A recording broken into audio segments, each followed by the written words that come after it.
My dear friends, we know that Rabbi Foster was going to be giving this sermon this morning, but since he is not well, they asked if I could say some words. And I want to share some words that I shared a couple weeks ago at our cemetery service, our Kever Avot service in our cemetery. But I want to start with showing you this stone. I don't know if you can see it. It's a small stone. I keep it on my desk. It's not polished. It's not precious. It's not a gem or a moon rock. It's just a piece of granite that I found one summer on a very special rafting trip. It was in the Grand Canyon. Now, you're not supposed to take stones from the Grand Canyon. It's Yom Kippur. I took the stone. And each time I look at it, I remember that moment that I picked it up and I slipped it into my pocket. Everybody else did too. Doesn't make it right. But each time I hold this stone in my hand and I feel its cool and its rough edges and the heft of its weight, I travel back to that special river, that moment in time that was so perfect, so magical, so fleeting. And the essence of this stone has less to do with aesthetics than it does with the memories that it evokes in me when I hold it 2 weeks ago as we stood at that beautiful ceremony in our cemetery. We came together to remember our loved ones who were buried in our sacred ground, and there was a bucket there of polished stones. It was a warm day. The sun shone brightly. Some wore hats, some wore sunglasses, others carried umbrellas. Some people brought stones with them. Some took the stones that they had provided. Others carried stones in their pockets or their purses along with the Tic Tacs that laid there. Maybe you were there. And perhaps during the service you slipped your hand into your pocket and you felt that stone mingled in with your keys, your loose change, your chapstick, your Tic Tacs.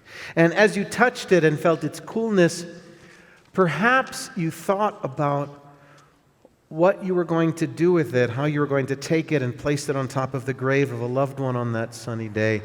It's a strange custom, putting a stone on a grave. Some say we do it instead of bringing flowers, because flowers are temporary, they wither and they fade quickly, but stones are eternal, like love is eternal.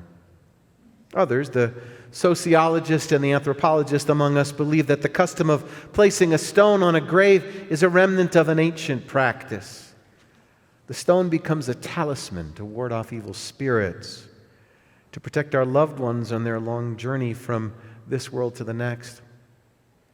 Many years ago, I heard a wonderful story when I was leading a congregational trip to Israel, like Cantor Sachs and I will be doing this summer, and Cantor Sachs and Rabbi Hyatt will be doing in December on our women's trip. And there we were. We stood at the grave of Theodor Herzl, the father of modern Zionism, Golda Meir, Yitzhak Rabin, and so many others who built the Jewish state. And to visit those graves is to see hundreds, thousands of stones piled one atop the other, stones that were left by those who had come to pay tribute. And our guide told us another thing that I hadn't heard before. One possible reason that we bring stones to a cemetery comes from an ancient practice that predated the idea of headstones. Today, we commission a headstone to be cut and carefully placed on the grave of a loved one. In olden days, in ancient times, it was the mourners in the community who built the monument, pebble by pebble, stone by stone, lovingly placed by those left behind who came to pay tribute and respect to the deceased. And as each stone was placed atop the next, the monument emerged, growing with every placement until a mound of stones, a hill of memories, took shape. This morning, we've come to this sacred place to pray and to remember our loved ones. Some of us are carrying stones.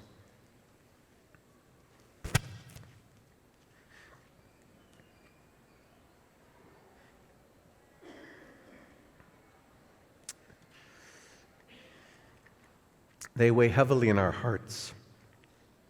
And these are not physical stones like this that we can actually touch, but we feel their weight nonetheless. These stones are the memories, the joys, the loss, the questions, sometimes even the anger and the love that fills our souls, especially at this time of remembrance. When we come to Yizkor, we let down our guard.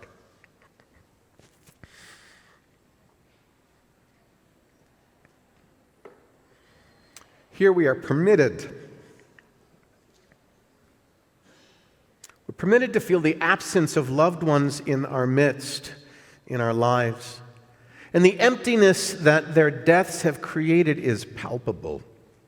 And so we cry.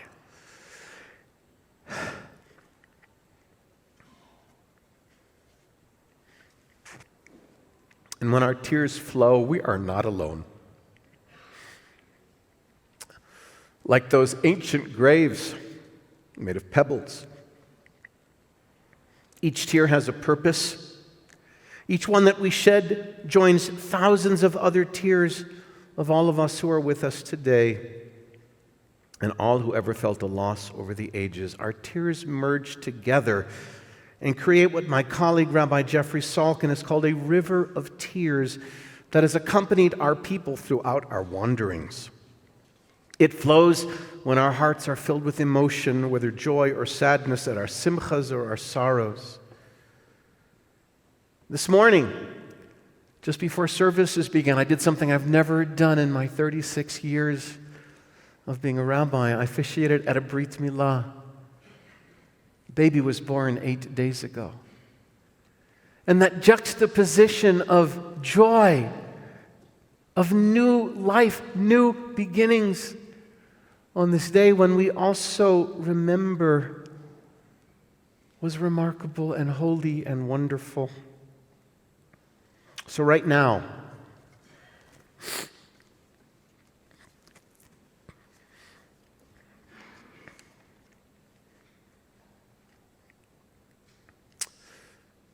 I want you to focus.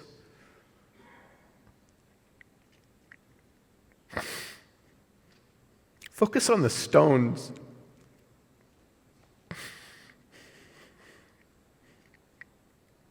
That you carry in your hearts. Take it out. Feel its weight.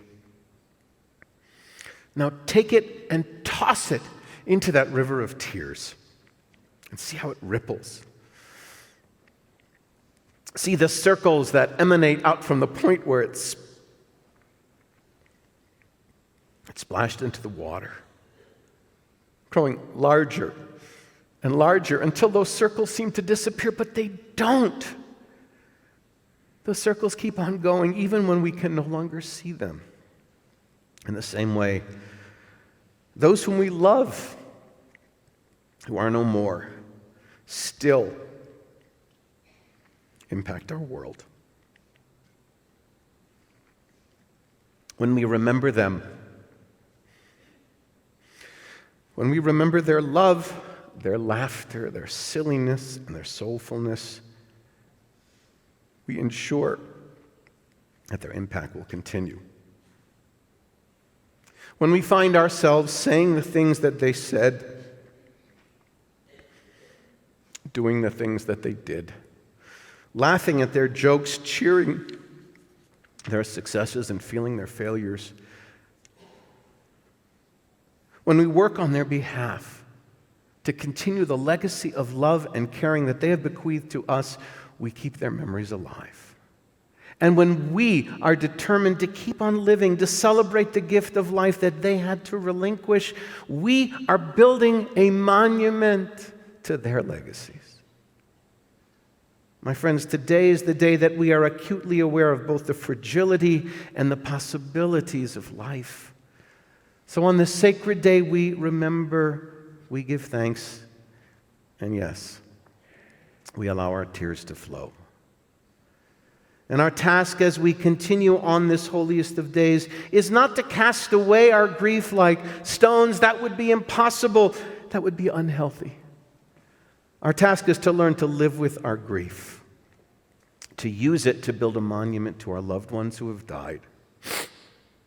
A monument not made of stones, but of our actions, our vision, our determination to repair this all too imperfect world in which we live. A world that's so flawed and so amazingly beautiful. Stones are eternal. Love is eternal.